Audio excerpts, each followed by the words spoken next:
Est-ce que tu as l'impression que ta vie c'est de la merde, que t'as rien accompli et que tu es juste en pilote automatique?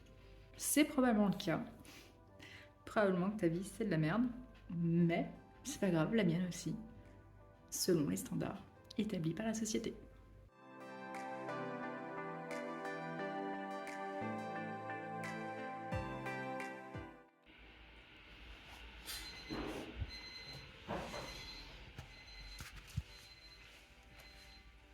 Si on se pose 30 secondes et qu'on fait le bilan un peu de notre routine, c'est souvent le stéréotype même du métro boulot dodo.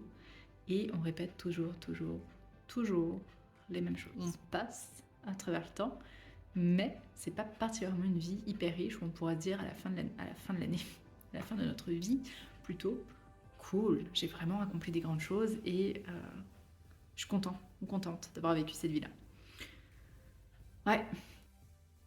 Avec les réseaux sociaux, avec Internet, je dirais plus largement, il y a eu cette augmentation de ce mal-être-là. Les gens ont l'impression, globalement évidemment, les gens ont l'impression de n'avoir rien accompli de leur vie, ont l'impression de passer à travers leur vie et on s'en veut de plus en plus, on culpabilise de ne pas avoir une vie trépidante et qui sort des sentiers battus.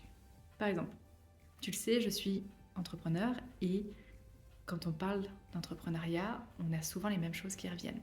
Je peux prendre des vacances quand je veux. Si j'ai envie de faire une sieste à 15h, eh ben je peux. Je n'ai pas de contraintes dans mon agenda. Si j'ai envie de me prendre une après-midi off, eh ben j'ai le droit si j'en ai envie. Je gagne très bien ma vie et je vais à Bali à peu près tous les 4 week-ends et le jet ski, c'est normal, surtout à Lyon. Et quand on voit les réseaux sociaux, quand on voit les TED, quand on voit tous les bouquins qui sortent d'entrepreneurs, on voit beaucoup de choses similaires. On voit beaucoup de personnes qui, a priori, ont choisi la même voie que nous, mais qui ont une vie tellement plus palpitante. Et clairement, ça peut foutre le seum. Alors du coup, on fait quoi?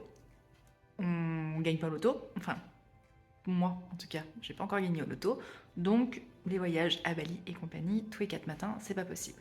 Je change de job? Hors de question, j'aime quand même mon job malgré tout, malgré le fait que ce soit hyper compliqué. On déteste la terre entière, moi, c'est aussi une option, mais ça changera pas vraiment ni ta vie ni la mienne. Bah en fait, on change un peu de perspective.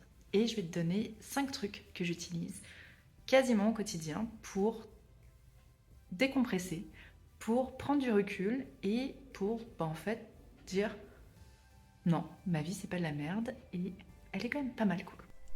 Alors le premier truc, tu vas me voir venir à des kilomètres, et oui, c'est de diminuer les réseaux sociaux. Je vais pas te dire d'arrêter, parce qu'il faut quand même vivre avec son temps si on en a envie, et je vais pas te faire non plus le couplet de dire oui, tu sais que c'est mal, ça rentre dans ton cerveau, bla bla bla bla, tu le sais, je le sais, on le sait. En 2023, on sait très bien le mal que font les réseaux sociaux et le fait qu'on ne puisse pas s'en empêcher, en fait, de jalouser, d'envier, d'imaginer que l'herbe est plus verte ailleurs. Même si de manière rationnelle, on sait très bien qu'on ne sait pas la vie de ces gens-là, on ne peut pas s'en empêcher. Par contre, on peut juste un petit peu mieux contrôler. On peut choisir de suivre des comptes qui nous font du bien. Donc, première chose, pas aussi simple qu'il n'y paraît, mais très très simple quand même, diminuer, mieux contrôler ce qu'on fait sur nos réseaux sociaux. Deuxième chose, truc tout bête, mais se challenger. Je réalise souvent que quand j'estime que ma vie est vraiment très très nulle et que je suis en mode juste zombie, métro, boulot, dodo, c'est que généralement, en fait, je ne fais en effet rien d'autre que ça.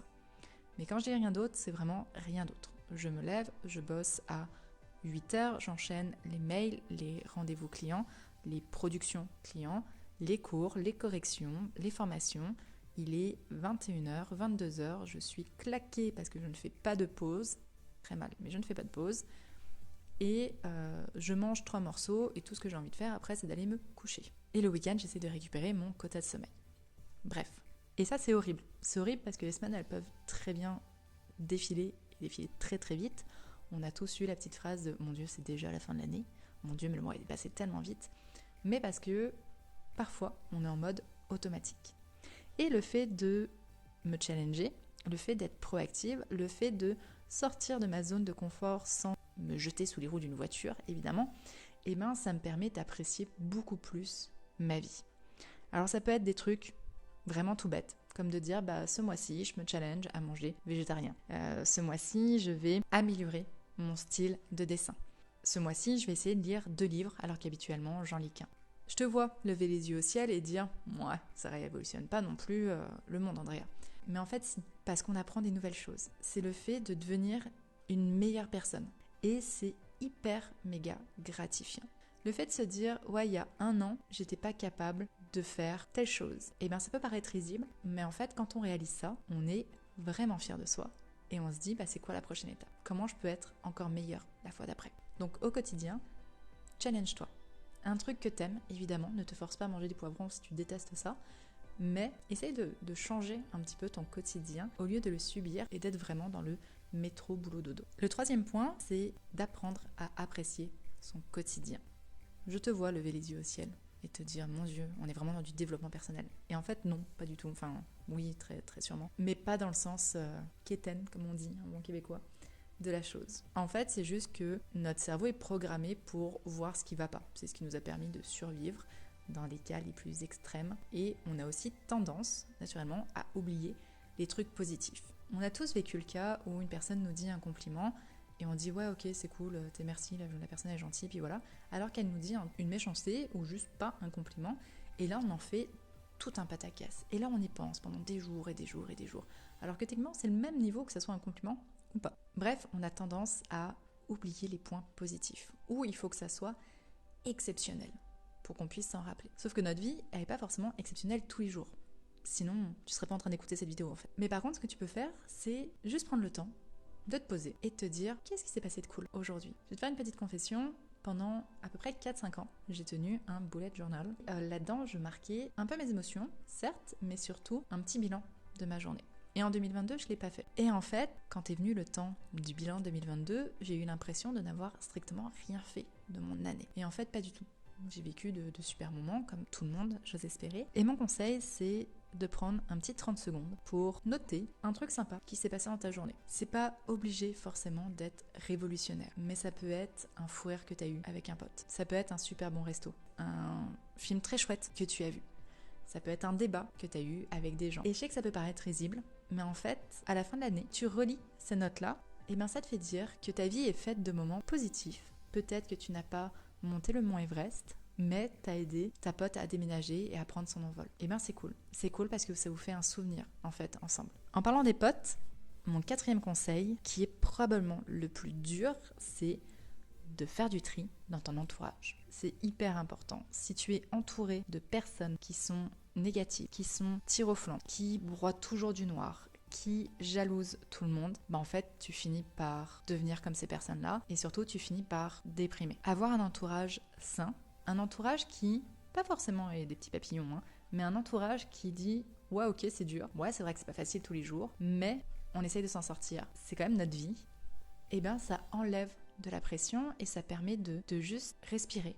Petit tips, on dit souvent qu'on est la somme des 5 personnes les plus proches de nous. Donc ce que je te conseille, c'est vraiment de regarder tes 5 amis les plus proches, ceux que tu côtoies le plus, et te dire est-ce que ce sont des bonnes personnes ? Est-ce que ce sont des personnes qui m'aident à m'améliorer, à être une meilleure personne ? Ou au contraire, c'est dur, c'est lourd, où il n'y a jamais rien qui va. Et bien si c'est ce cas-là, je sais que c'est hyper dur, mais pour toi, pour ta santé, pour ton bien-être, pour ta perception du monde, diminue la fréquence à laquelle tu les vois. Et dernier point, il est quasiment philosophique. C'est celui que je te recommande d'avoir quand tu es tranquille, vraiment chez toi, ou au contraire quand tu n'en peux vraiment, vraiment, vraiment plus. Quand tu dis « Ouais, moi aussi, je pourrais partir, prendre un van que j'aurais bricolé de A à Z et faire le tour de l'Amérique du Sud », ouais c'est sûr moi aussi je peux le faire et tout. Moi aussi je pourrais faire ça là si j'avais pas d'enfant, si j'avais pas un chien, si je travaillais pas de 9 à 5, si j'avais plus d'argent, si j'avais une voiture, etc. etc. C'est de se poser la question, tout simplement. Et si je n'avais pas toutes ces contraintes là, est-ce que je le ferais ? Si je n'avais pas ce boulot de 9 à 5, est-ce que vraiment au fond de moi, si je me regarde vraiment et que je dis la réponse à personne, juste d'un plus totale transparence de moi à moi-même, est-ce que vraiment je partirais ? Est-ce que ça me tente vraiment de ne pas savoir où je vais dormir, de bouger à droite et à gauche, de rencontrer 1 milliard de personnes par jour ? Est-ce que ça me tente de vivre dans une maison avec jardin, de recevoir des produits à n'en plus finir? Est-ce que, sincèrement, et pas juste le « ouais, bien sûr, qui dirait non à ça ?»